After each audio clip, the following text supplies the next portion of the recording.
Couple more quotes from this book.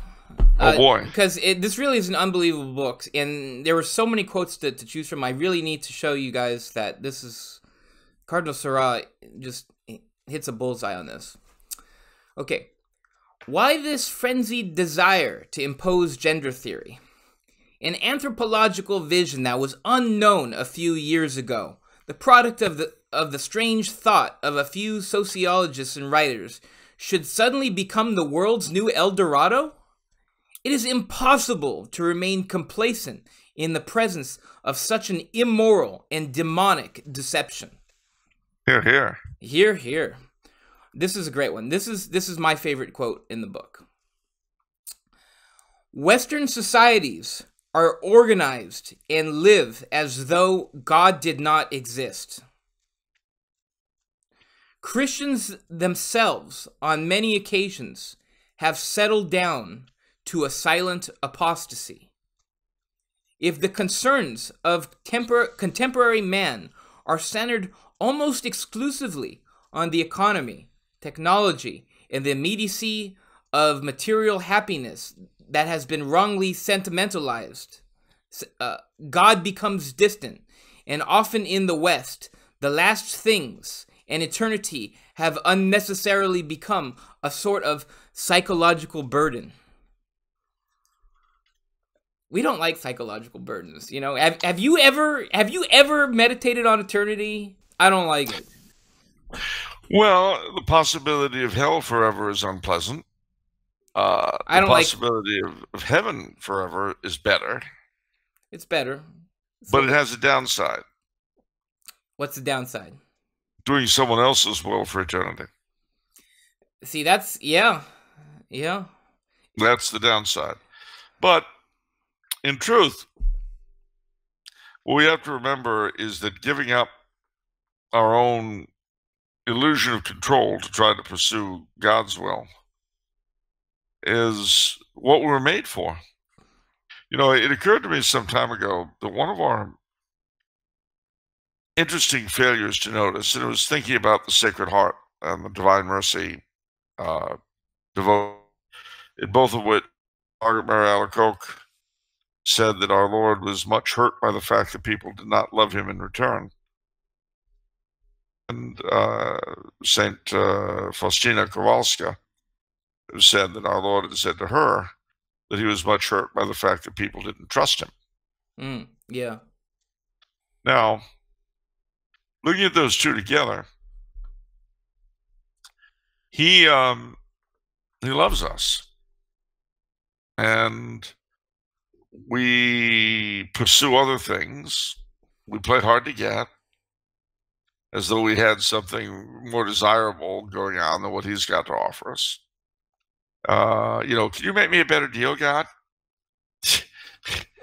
A better deal, eternal bliss with me, who created you precisely because I loved you as an individual, or forever in hell with Satan. Can I make you a better deal, better offer? That's hard. And it's hard because all tied up with Satan's offer is doing our own will. Right. You should be like unto gods. Well, hasn't done him a lot of good. And it really occurs to me that we do need to think a lot about the fact that he's not out to get us, but he wants to embrace us completely and totally. You know, if you think about it, we human beings are funny because we have a limited capacity to love, but an infinite desire to be loved. No one who loves you on this earth, no one you know who loves you, will ever do so to your complete satisfaction. And yet, of course, you're not really capable of loving them to their complete satisfaction. Right. You want it all, but you can't give it all. Well, the reason for that, of course, is that we were made for and by God. Because of our fallen nature, we cannot return his love as we should, though we should try. But we want every bit that he could possibly give us. And of course, he's got an infinite amount to give, unlike everything else we substitute for him. Not even your dog will give you sufficient love. It's true. A lot. But there's always something more, something missing. And I remember a woman I knew spoke to a priest and complained that nobody loved her.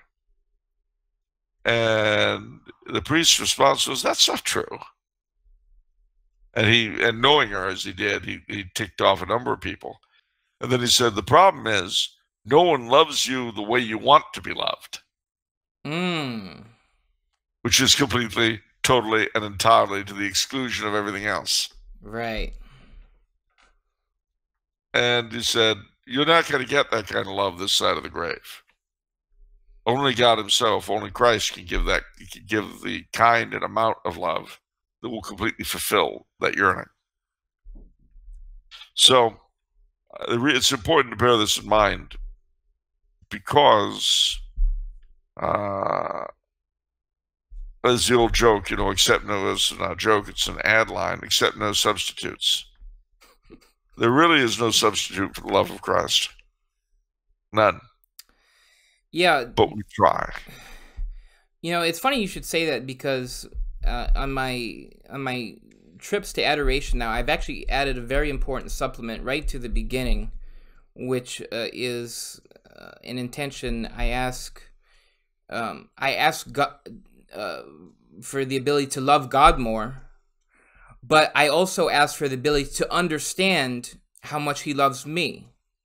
Because I don't understand how much he loves me. It's still, Still alien. Yeah. So, and I feel those two things more than anything else will result in my happiness. Is those two things. So I don't like it. And of course, when you stop and figure that for so many people, everything we're discussing right now is so much fantasy. It's we're talking about phantoms, and yet, if you stop and think about it, no one will dispute, I think, that what I've said about human nature.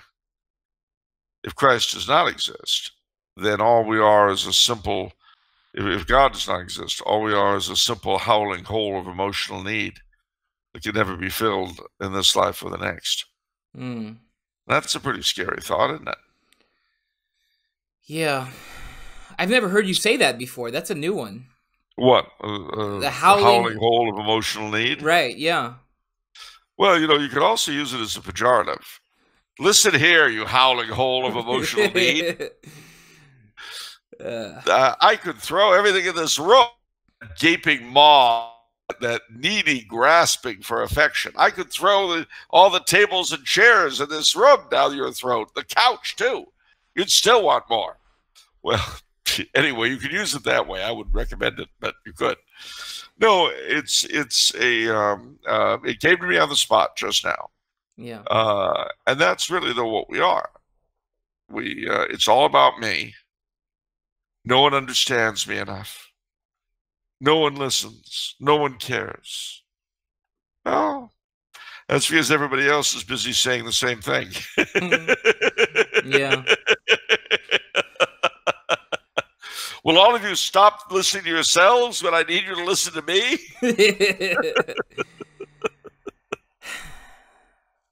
Wow. Well, that's the way we are. It's very true. No, it's 100% true. 100%. I mean,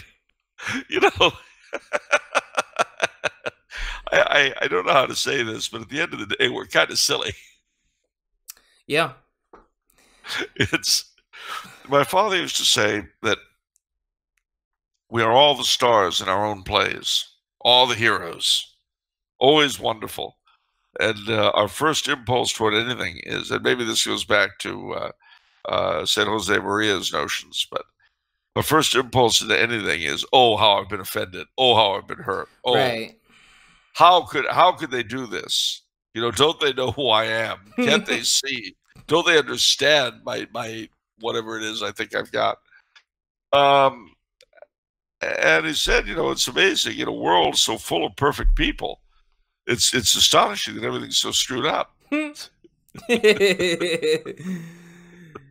Yeah, it's weird. Isn't it? Because we're all wonderful. I mean, ask any one of us. Yeah. No, we're And yet take it. Yeah. We're approaching perfection, as Desjardins would have said. We're all this close to the omega point. Right. And yet, with all this perfection flopping around, like so many walruses on the beach, what do we got? Bupkis. That's what we got.